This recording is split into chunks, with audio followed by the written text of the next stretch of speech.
Bhairavpur, a village steeped in shadow, hushed whispers its only company. The name itself evokes a sense of foreboding, a place where the sun's rays struggle to penetrate the thick veil of mist that clings to the landscape. Nestled deep within a valley, it lay shrouded in mist, even on the sunniest days. The valley seemed to cradle the village in a perpetual embrace of fog, as if protecting it from the outside world, or perhaps keeping something within. The air hung heavy, thick with the scent of damp earth and forgotten things. Every step on the forest floor felt like treading on memories long buried, the overgrown paths whispering secrets of a time long past. Towering above the village on a hill shrouded in perpetual twilight, stood the mansion. Its presence was both commanding and ominous, a silent sentinel watching over the village below, its windows like eyes that never blinked. Its silhouette, stark against the gray sky, seemed to watch, to wait. The mansion's darkened windows and crumbling facade told tales of neglect and sorrow, a place where time stood still. Locals spoke of it in hushed tones, their voices barely a murmur. They gathered in small groups, sharing stories that had been passed down through generations, each tale more chilling than the last. They told tales of laughter swallowed by the night, of shadows that danced without form. The village streets, once filled with the sounds of life, now echoed with the eerie silence of the unknown. The mansion, they said, held its breath, its secrets buried deep within its cold stone heart. Each room, each corridor seemed to whisper of the lives that once filled its halls, now lost to the passage of time. It was a place where the living dared not tread, and the dead found no solace. The mansion stood as a monument to the village's dark past, a reminder of the shadows that lingered, waiting to be uncovered. Ravi, a city boy with eyes full of bright lights and bustling streets, found himself transplanted to Bhairavpur. The transition was jarring, to say the least. He had grown up amidst the cacophony of honking cars, the hum of city life, and the constant buzz of people. Now he was surrounded by an almost eerie silence, a quiet so profound it felt like a different world altogether. His father, a government doctor, had been posted to the village dispensary. This move was supposed to be temporary, but for Ravi it felt like an eternity. His father was dedicated to his work, often leaving early in the morning and returning late at night, leaving Ravi to explore the village on his own. Gone were the familiar sounds of traffic, replaced by the rustle of leaves and the distant cry of a bird. The village seemed to breathe in a rhythm of its own, a slow, deliberate pace that was foreign to Ravi. He missed the hustle and bustle, the energy of the city that never seemed to sleep. The silence was unnerving, broken only by the whispers of villagers, their eyes filled with unspoken warnings. They spoke of old legends and eerie tales, stories that seemed to hang in the air like a thick fog. Ravi could sense their apprehension, but he was determined not to let it affect him. Ravi, young and eager to prove himself, scoffed at their superstitions. He had always been a skeptic, someone who believed in logic and reason. Ghost stories and village myths were things he had outgrown long ago. He laughed off their concerns, confident that there was a rational explanation for everything. He yearned for adventure, for a taste of the unknown. The village, with its ancient trees and winding paths, seemed like the perfect place to explore. He imagined himself as an intrepid explorer, uncovering secrets and discovering hidden treasures. The thrill of the unknown beckoned him, and he was eager to answer its call. He saw not a place of fear but a canvas upon which to paint his own story, a story of bravery and daring.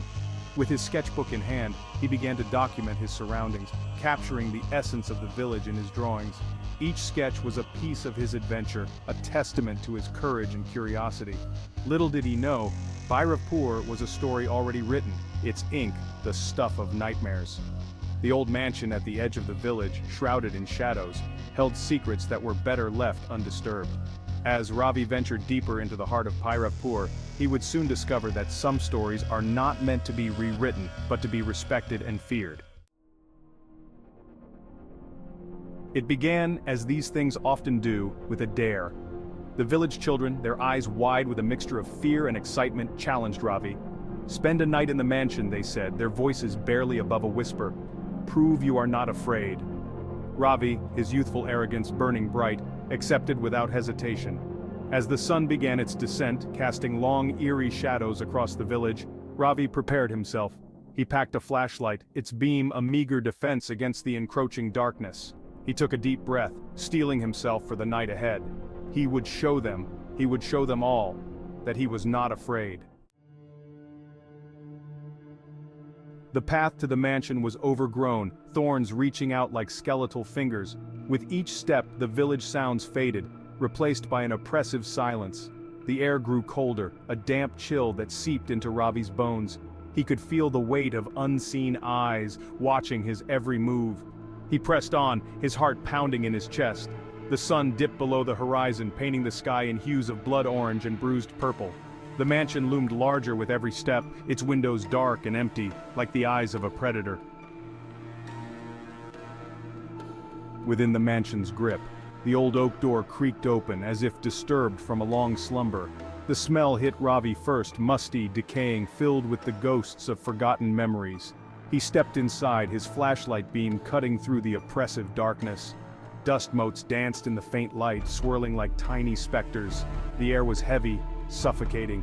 Ravi could feel the weight of the mansion pressing down on him, squeezing the air from his lungs.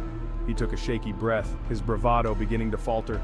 He was alone, utterly alone in the belly of the beast. Whispers in the dark. He explored the mansion, each room a mirror of decay. Cobwebs hung like macabre tapestries, and the furniture was draped in white sheets resembling ghostly figures. The silence was broken only by the sound of his own footsteps echoing through the empty halls, each step a hammer blow against the silence. And then he heard it. A whisper, faint and indistinct, carried on the edge of the silence. It seemed to come from everywhere and nowhere at once. Ravi stopped, his blood turning to ice in his veins. He strained to listen, his heart pounding in his ears. A presence felt. He moved towards the sound, his flashlight beam dancing across the dusty walls. The whispering grew louder, more insistent. It swirled around him, a chorus of disembodied voices. He couldn't make out the words, but the tone was unmistakable, mournful, pleading, filled with an ancient sorrow. The hair on the back of his neck stood on end. He felt a cold spot, a sudden drop in temperature, as if an unseen presence had brushed past him. He was no longer alone. He knew it with a certainty that chilled him to the core. Fear's grip.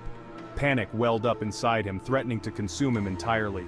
He wanted to run, to escape the suffocating darkness and the whispers that clawed at his sanity relentlessly. But his feet felt rooted to the spot, frozen by an unseen, malevolent force. The whispers grew louder, closer, pressing in on him like icy, skeletal fingers. He could feel his resolve crumbling, his carefully constructed facade of bravery shattering like fragile glass. He was just a boy, alone in the dark, facing something ancient and evil. Flight into the night. With a surge of adrenaline, Ravi broke free from his paralysis.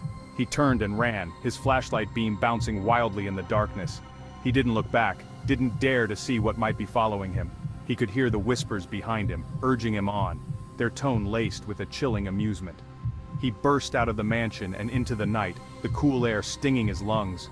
He didn't stop running until he reached the outskirts of the village, the first faint streaks of dawn painting the sky. He collapsed on the ground, his chest heaving, his body trembling with fear.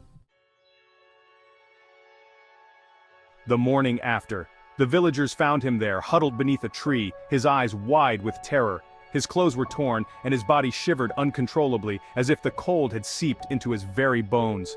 They took him back to the village, their faces etched with a mixture of concern and grim satisfaction. They had warned him, after all. The mansion on the hill was not a place for the curious or the brave. He had seen, they whispered amongst themselves, he had heard. The stories they had grown up with, the legends passed down through generations, were not just tales to scare children. They were real, and Ravi was living proof. He was one of them now, forever marked by the mansion on the hill. The villagers knew that once you had been touched by the darkness of that place, you were never the same. Ravi never spoke of what he had experienced that night. The horrors he had witnessed were too great, too unimaginable to put into words. His silence spoke volumes, a testament to the terror that had gripped his soul. The memory remained, a dark stain on his soul. It was a shadow that followed him everywhere, a constant reminder of the night he had ventured into the unknown. He had come to Bhairavpur seeking adventure, But he had found something far more terrifying, a glimpse into the abyss, a taste of the unknown that would forever haunt his dreams. The village elders had often spoken of the mansion, warning travelers to stay away. But Ravi, driven by a thirst for excitement, had ignored their advice. Now he was paying the price. The once vibrant and curious young man was now a shell of his former self, haunted by the shadows of that fateful night. The villagers could only watch and hope that, in time, he might find some semblance of peace. But deep down, they knew that the mansion's grip was unyielding, and its darkness, eternal. Secrets remain. The mansion remained, a silent sentinel overlooking the village. The whispers continued, carried on the wind, a constant reminder of the secrets hidden within its cold stone walls. And Ravi? He left Bhairavpur, but the village never truly left him. He carried its shadow within him, a chilling reminder of the night he dared to confront the whispering shadows.